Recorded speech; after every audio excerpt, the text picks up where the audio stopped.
La solution au climat sur laquelle je travaille concerne la valorisation du dioxyde de carbone. Donc, il y a de nombreux travaux qui ont été entrepris depuis une douzaine d'années sur limiter les émissions de gaz à effet de serre et de dioxyde de carbone, notamment sur les grands procédés comme les centrales thermiques, l'industrie sidérurgique ou les cimenteries, et notamment au travers de moyens de captation de ce CO2, c'est-à-dire le séparer des fumées. Et donc désormais, on peut considérer le dioxyde de carbone non plus seulement comme un déchet, mais comme une ressource de carbone qu'on pourrait valoriser. Donc c'est sur cela que s'inscrivent mes travaux, de convertir le CO2 en des produits chimiques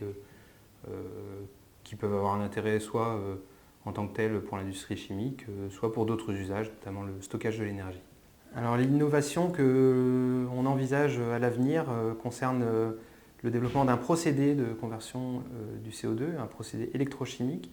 pour le convertir en d'autres produits chimiques, notamment l'acide formique. Ce qui est délicat lorsqu'on parle du CO2, c'est de parvenir à une péréquation entre minimiser les coûts énergétiques, avoir une solution économiquement viable et d'un point de vue de l'environnement intéressante par une réduction de l'impact carbone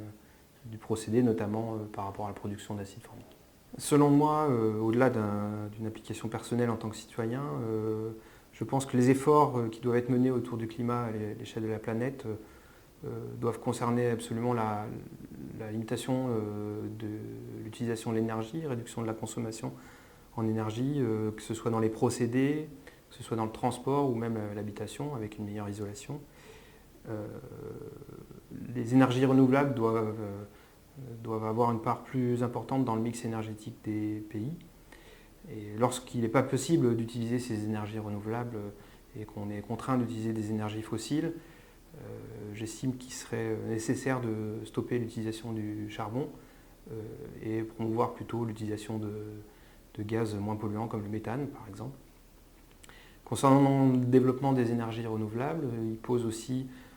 des problèmes au niveau de la gestion des réseaux électriques lorsqu'on veut augmenter cette part d'énergie renouvelable.